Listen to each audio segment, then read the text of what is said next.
Hi there, I'm Amy Griffiths and I'm a journalist in Manx Radio's newsroom. And on this episode of Newscast, we're hearing from some of the Manx politicians who have attended this year's Tynwald Day and finding out what it means to them. Firstly, Alfred Cannon says it's an important moment of the year. Well, it is a special day. It's an opportunity for us to reflect on the values that we have in terms of a self-governing crown dependency, of a self-governing nation. And also, I think, a chance for us to reflect on our culture, our heritage, and also our safety and security here on the Isle of Man. And as you say, to reflect, to reset, and you mentioned that, and that isn't mentioned that much in public life, a self-governing crown dependency, and our identity needs to be restated.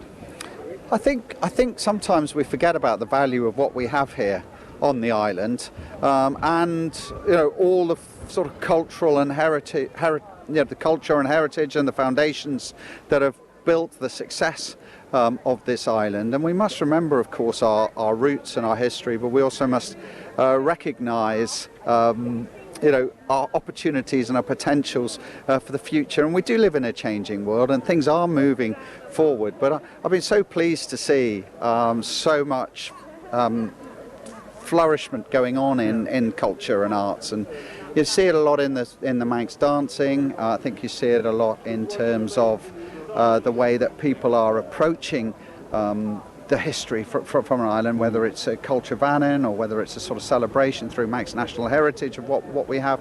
So there's so much here in terms of our foundations, and of course we need to recognise, celebrate that, but also as we move forward in tackling all the challenges of the future. Well, the Manx are nothing if not adaptable, so as we look to, and of course we've crossed many bridges over the past 20, 30, 40 years, we've overcome obstacles. Do you think the nation's in a good shape to face the challenges of the future? I think we're a very resilient nation, and we've proven that time and time again, and the ability to keep going even through the most difficult of times. I think the island's in a very good position to be able to carry on moving forward, and I have no doubt that our capabilities to change and adapt have always been there, and will remain strong now, both today and into the future. Cabinet Office Minister and Douglas North member David Ashford says it's a symbolic event. Well, if you include my year of Mayor of Douglas as well, this would be my 10th. Could you just explain what it means to the public, to your constituents? What does Tynwald Day mean to you? Well, to me it means a chance to celebrate all that's great around the island. For me, Tynwald Day has not just moved away from being something that's formal and legalistic. It's actually a community day. It's a day to celebrate all that's best about our island. We are in a small island community, and I think Tynwald Day shows our community at its best. And lots of people will be, the Fairfield, bustling at the moment, lots of charities, lots of organisation, lots of people, as you say. Everybody comes here. It is a mixture of pomp and ceremony and skeet as well. It is indeed. It's a true Manx mix. And I think, as a community, it brings us closer together. There's something for everyone. There's something for the kids as well. When I was born and bred on the island, here on the island, and I never expected to be taking part in this ceremony. It's a moment of history. And to be able to go around the Fairfield and talk to all the different organisations, companies and charities that are there. It's amazing to see the amount of work that goes on our island, showing us as our best. Is there any business done behind the scenes in the church, chatting on the hill? Does anything pass between members and ministers? Well, obviously when we're in the chapel, it's actually a formal sitting over the House of Keys and of course Legislative Council. When we come back in, a formal sitting of Tynwald. So there is actual meaning behind it all as well. Members will, as we always do when we meet up, have an opportunity to chat about topics and to discuss the issues of the day. It's the penultimate one of this Tynwald, of this administration as well. But on that side as well, of course, you are a busy MHK. You're obviously in Cabinet Office as well. How are you seeing things at the moment? Well, you're right, it's busy. There's 101 things to do, and there's probably 101 things people think we should be doing that we're probably not. There's an awful lot to do in the remaining year of this administration, and what this administration needs to do is at the end of this term be able to demonstrate to people what has changed and what has changed for the better in their lives. There's been a huge amount of challenges. It's hard to believe now, but at the start of this administration we were only just coming out of a worldwide pandemic, so there's been a huge amount of challenges challenges to contend with, including cost of living crisis. But hopefully now this administration get things on a stable footing, ready for the next, and I just don't know where time goes. I mean, do you have any recollection? Has anybody really made sense of what happened during the pandemic? Well, I mean, like a parallel world. To be honest, I haven't even had time to sit down and process it. Obviously, I was health minister during that period, and it was all go, go, go, and it hasn't really stopped since. So maybe one day I'll actually be able to sit down, reflect. But yes, it was a strange world, and I'm sure when we explain to people in 20, 30 years, they'll look at us like we have two heads around what we had to do. Claire Christian is a Douglas South MHK and the health minister. It's always an honour, whether you're a minister or a backbencher. But as you come down, you drive here and you see all the flags. That's, it gets you. It really does. It's amazing. Well, the combination of pomp and circumstances, official duty, and the skeet on the Fairfield, and it's unique, isn't it? It is exceptionally unique, and we're just being joined by the band behind us. What a wonderful sight it is. It's absolutely amazing. Oh, it's Onken Silver Band, I think. It's Onken Silver Band. Absolutely wonderful. Yeah, they were doing a James Bond medley earlier on. Superb. Very good. Did you think about politics? Do you think about the department on a day like today? Do you know, I think about everything to do with the Isle of Man. It's at its best here today, and it's really wonderful to represent my constituents of Douglas South. Ramsey member and Treasury Minister Alex Allinson has been telling Manx Radio why it's such a special day for him. It's just the privilege of being here, because although I've done it 9 times before, every time is different. Waking up this morning, it was trying to remember which waistcoat to put on, and the order is roughly the same, but it's the history. It's the fact that we've got democratically elected Parliament in front of the people, talking about the laws we've passed this year, and being part of something that's been going on for over 1,000 years. Well, it is unique in the world, and the fact that that the people come year after year after year. There is a sitting of Tynwald, there will be the pomp and the ceremony, and there'll be the chat going on as well on the Fairfield as well. The skeet and the gossip.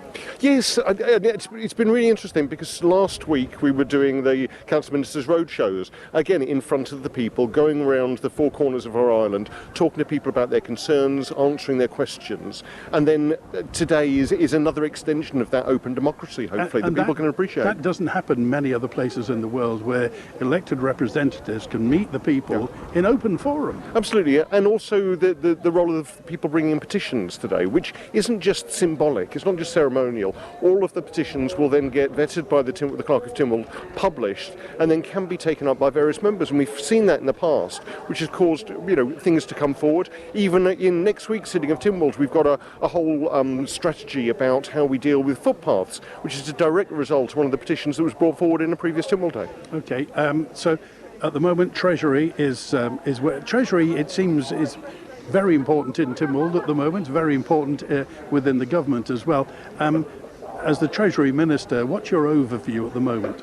So Treasury's always been important, because we have to have a well-balanced economy to serve the people properly and serve our community. From my point of view, I'm very optimistic about our economy, about where the island's sitting, not only in the British Isles but in the world as well. The things we can do differently here, both in terms of driving forward progressive policies, but also looking after the people who are here and inviting other people to come and join us. And so a lot of the work that government has been doing, particularly over the last year, have all been about connectivity of our island, which has always been important, but probably more so now. The security, both in terms of food security, energy security, security for our borders, and looking at some of the key issues, such as affordable housing, making sure people have well-paid jobs, making sure people can enjoy days like this and really feel part of our community. Claire Barber is the Minister of Environment, Food and Agriculture and also represents Douglas East. She says it's an opportunity to connect with the community. Every year you come along and you get chatting to people, you see faces, you hear about different things people have brought petitions for, or other things that are hot topics of the day. It might be a little bit breezy, but it's the Isle of Man, and I think it pretty much sums up the weather. We can have 4 seasons very easily in a day, and certainly that's where the farmers find themselves frequently. Your HQ's just down the road, isn't it? It is. I do spend a lot of time in St John's, and it's a beautiful part of the island. It really is, in the centre. And I think whenever I drive into work, drive past Tynwald Hill, it catches my breath every time, just that importance and, how proud it is for me to have the opportunity to sit on that hill and be part of making the laws for the land. That's interesting because people often wonder, as you say, you sit on the hill, you hear the laws. I just wonder what goes through an MHK and a minister's mind sitting on that hill. Do you know, it really is. You sort of take a breath and try and catch yourself thinking, when we make those laws, there's a huge amount of work goes in behind the scenes, and it's often years of preparation with the policy, coming together around consultation, going out and speaking to stakeholder groups, and then finally bringing it through, negotiating on amendments, making sure we get the clauses where they need to be.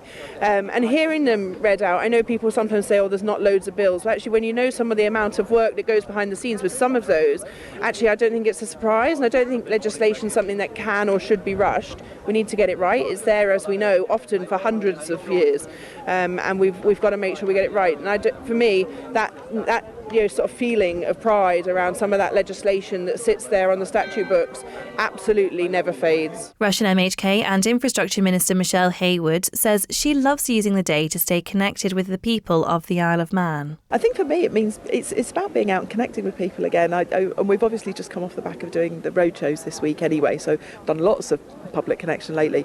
But after we finish the official bit of today, I go and change out of my high heel shoes, put my trainers on, and I will spend 3 or 4 hours here catching up with people and having chats and discussions with various people from across the island. My constituents usually come and find me, but they know how to get hold of me anyway. But for the rest of the sort of the day, I will be chatting to people. And the connection between constituent and MHK, I think it's one that you've mentioned before you're very keen on.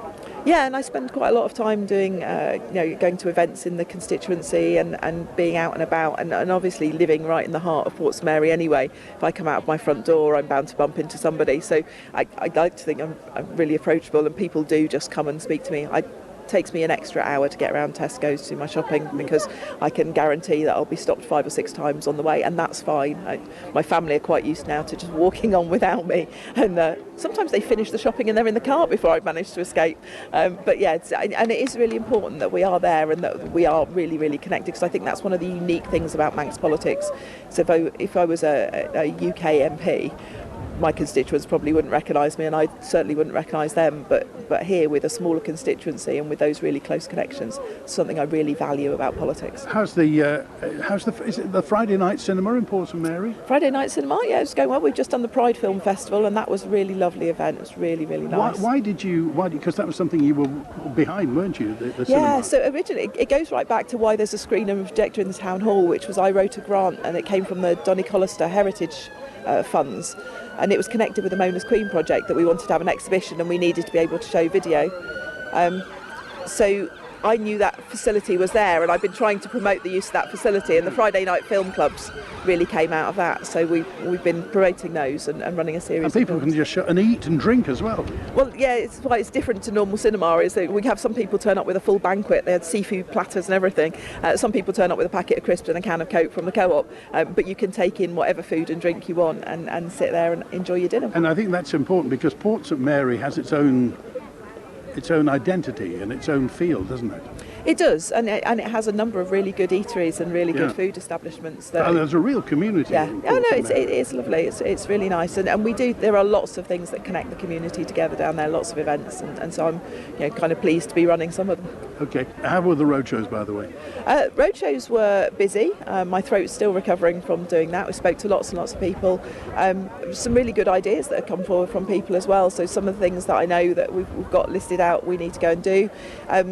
With DOI, it's always the issue that people are going to come up and tell you about particular potholes or drainage issues that perhaps hadn't been logged before. So all that information is going into the team that plans the work as well. So I hope really valuable for everyone who attended. Education Minister and Garth MHK Daphne Kane says it's been a particularly special day for her this year. It is just wonderful. It's a day to come together, lots of people, and a very proud moment for me to see my daughter in the school procession and parade. And I just think it's a lovely moment. There's a really good turnout from the schools this morning, and they looked amazing. Well, they did. So, what would you be thinking about when you're on the hill there?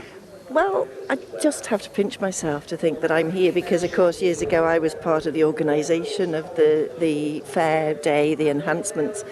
And it's just a very proud moment to think you're touching history. You're part of this 1,000 years of unbroken tradition. And when you were on the organising committee, when you were sorting, if you like, the bottom of the iceberg, did you ever think you'd be at the top of the iceberg? Never.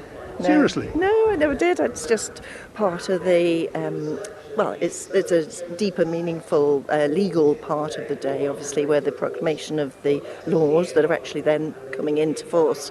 But the pageantry and the flags flying, the wind, whether it's raining, the sudden shower that we've had one year, it's all part of history. It's our national day and celebrate it. And I think it's wonderful that the numbers who come to be part of it. There's some people come every single year, and also it's fine if you have the day because it's a bank holiday and you want to do whatever you want to do.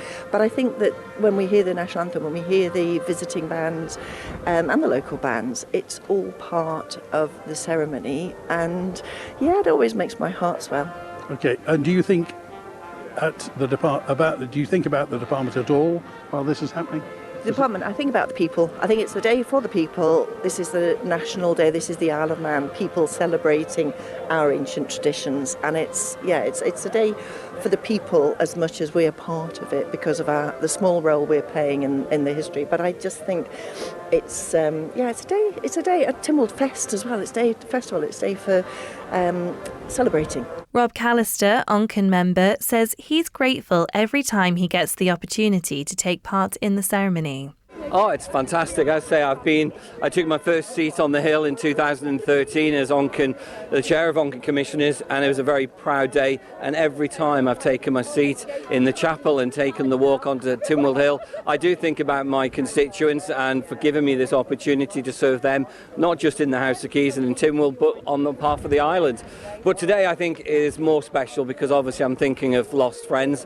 My thoughts today will be with Tim Baker and his family at this very difficult period. He was a member of the House of Keys for 5 years, a very, very good constituency MHK and a person who served the island well. So my thoughts today when I take my seat on the Hill will be with Tim and his family. You mentioned Onken commissioners. How much of a grounding does being a commissioner, how much of a grounding is that for a potential MHK? I think it's invaluable because the reason is it gets you to understand the political landscape, it gets you introduced to your constituents, how you can help them, but it also gets you to understand some of the systems. And I think that is the part that some MHKs, when they come in without taking that step first, find it quite difficult, and there is obviously a longer period for them to settle in. So coming through the local route does give you the grounding I think you need for Isle of Man politics. Was there a point when you were an Onken commissioner when the light bulb went on and you thought, Keys? No, genuinely, I came in. I'd ran Isle of Man pool, snooker, darts for 28 years. I was quite happy in the private sector. And then what happened was I was made redundant 2 days before Christmas in 2013, which got me thinking about the Isle of Man direction. And then what actually happened was 2015, I went for a job interview, and the person, I hope the person's not listening this morning, but they basically said to me, we're not going to give you the job. We know you're standing for the House of Keys. And that sort of then put the thought in my mind. So after that, there was some sort of predetermined understanding that I would stand. But obviously then we lost two very good MHKs in Onken, which then allowed me the opportunity to stand forward and ask the people of Onken if they would like me as their MHK. And I'm extremely grateful that they supported me in 2016 and again in 2021. Okay, will you be thinking about day-to-day politics at all today? I never stop thinking about politics, how the direction the Isle of Man's going, how some of the decisions this government is affecting the population on the Isle of Man, but also thinking about how we bring the Isle of Man, the people of the Isle of Man, with us on some of the really difficult decisions we're going to have to make over the next 5 to 10 years. Castletown Arbury and Maloo representative Tim Glover says he loves the traditions of the day. Looking forward to the ceremony here. Somebody's just made the point in the robing room there, and I think it's a very fair point. If you look at the state opening of Parliament, it's a very dull and sober affair compared to what we do here on Tynwald Day with all the ceremony and dressing up. Thankfully it's dry. I haven't had a wet Tynwald Day yet. This would get very heavy. Well, it is. I mean, at the back of all this, as you say, it's a formal day, an official sitting of Tynwald. Yeah. It's a fun day, and David Ashwood was talking about the skeet and getting to see people. Absolutely, and it's a day that all around the island, it's not just here at St John's, there's events going on. Cronky I think, have got their day, and hearing this morning, Dolby tea rooms are open. It's a big community day and a bank holiday for our National Day as well. Good. At the back of all this, Tim Glover, MHK, you are a politician and you've not been backward in coming forward in criticism of the administration. Yes, I have, and we'll leave that for today because I think it's a ceremonial day. But yeah, I think I will continue to say it as I see it. Good. Okay. And the question I'm sure you've been asked before, so I'll ask it again. September next year. I haven't made my mind up yet. It's going to be a joint decision. It's got to be a decision that I'll make with my wife Jane, because unless you're both in it together, it won't work. On that subject, has being an MHK what you thought it would be? Yes, very much so. I enjoy being able to help people where I can. That's the most satisfying part of it. You can't help everyone though, but I think if you try, and you're seen to be trying to help people, that's all you can be asked to do. While many use the proceedings as a time for reflection, Middle MHK Stu Peters says it's a day of juxtaposition for him. I'm conflicted by it because I hate pomp and circumstance and I hate ceremony and wearing an undertaker's hat and all the rest of it. But I'm very proud of the job that I do and representing the people of Middle. So, you know, it's a bit of a mixed blessing for me, Tynwald Day. So when you're up on the hill there, what goes through your mind? What I'm going to have Get for my this tea over normally. Yeah, really. And I hope it doesn't rain and I hope I don't fall over and make a fool of myself. Yeah, more than anything. Okay. How are you viewing things at the moment within Keys and Tynwald? Well, the trouble is that I read social media, and according to social media, this is the worst government ever and all the rest of it. Every government's the worst government ever. Well, that's my memory of it over 20 years at Manx Radio. Every government was the worst one ever. I think that this government is doing a pretty good job. I think that there are an awful lot of challenges, and it's a bit of a movable feast. There are all sorts of things that we're involved in at the moment that could go one way or another, and it's a case of just trying to stay ahead of the curve on it. In terms of, I mean, there are two sides. Obviously, the fiscal policy, there's the money, and then there's the social policy as well. And the Isle of Man's always been fairly liberal in terms of its social policy. Do you see any move? I mean, we've often talked about legalising recreational cannabis. Obviously, we have the assisted dying. Yeah. Do you think the Isle of Man is moving in a more liberal direction? I don't know. I'm not sure if it is or not. I mean, I think that I'm a supporter of the assisted dying thing. Legalised cannabis, I'm a bit on the fence about. No, I think that the Isle of Man for 1,000 years has been pretty much ahead of things. Votes for women and things like that. 16-year-olds allowed to vote. So I think that we are not a liberal. I think we're a pretty progressive society. And the view of the Isle of Man, obviously you were in the media and are in the media for many, many years. The view that people have of the Isle of Man from outside the Isle of Man, do you think that's a true vision of how we are? No. I think that if you ask most people, I think the Northwest knows who and where we are, but not much more than the fact that we're offshore. I think the further south you go, from Birmingham south, people think that we're off the, near the Isle of Wight somewhere. They don't even know where we are. They've got no idea about our constitution or about our position as one of the Crown dependencies. And do you think the government bears any responsibility for that? No, I don't think we really come up on their radar, to be honest. I think it's just a case of, as long as our government's doing a reasonably good job, I think Whitehall stays out of things. I don't think it's necessarily their job to promote us. I think it's our job to get in there and be a bit more vocal. So I'm in favour, for example, of us having a London officer. I'm not talking about a big plush set of offices, but somebody down there representing the Isle of Man, almost like an envoy to Whitehall from us, who can be attending meetings and rubbing shoulders with the right people. 14 months' time, Stu, will be September 2026. There's an election. What are your thoughts? It'll be really interesting, won't it? Will you be standing? Who knows? Do you know when you're going to make the decision? Probably about this time next year. Former Douglas South MHK David Cretney attended in his new capacity as Douglas City Councillor. Serving as a Member of Parliament for nearly 40 years, he says he's had his fair share of appearances on Tynwald Hill. Well, I was first elected in 1985, so now I'm retired in 2020, support my daughter now 5 years since I retired, so still coming. Everybody drives by this every day, and it's a church and it's a hill, and now today it's something magical. Absolutely. No, it really does feel like you're playing your part in history, you know. This has gone on for a long time, it's unique, and we should be very, very proud of our independence. Yeah, so how's Douglas City Council at the moment? Douglas City Council is a work in progress, is the polite answer. I'm taking a little while to get back into it. I'm enjoying parts of it, other parts are challenging. Yeah. And the personalities within there? Yeah, well, any political organisation, you kind of have a mixed bunch, and the trick is to try and get on with as many as you can to make some progress. Yeah, we were chatting about it. Actually, your name came up earlier on this week, talking about politicians. You've never, it seems, fallen out with anybody. Is that true, or have we not noticed something? No, I think it is pretty true, although there are a number of people I wouldn't have wanted to spend the time of day with, but you have to in a political environment if you're going to make progress. And that's the interesting point, that you sometimes have to share a room and be on a committee with somebody, as you say, that you don't like, but still you have a job to do. Absolutely. Is that the essence of politics? That's exactly it, yes. Sometimes there have to be some compromise. You have to just measure that the compromise doesn't take you too far against your principles. And I think I usually stuck to that.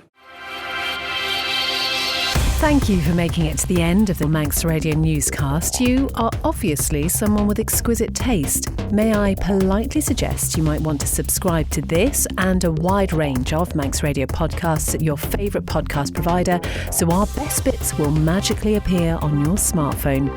Thank you.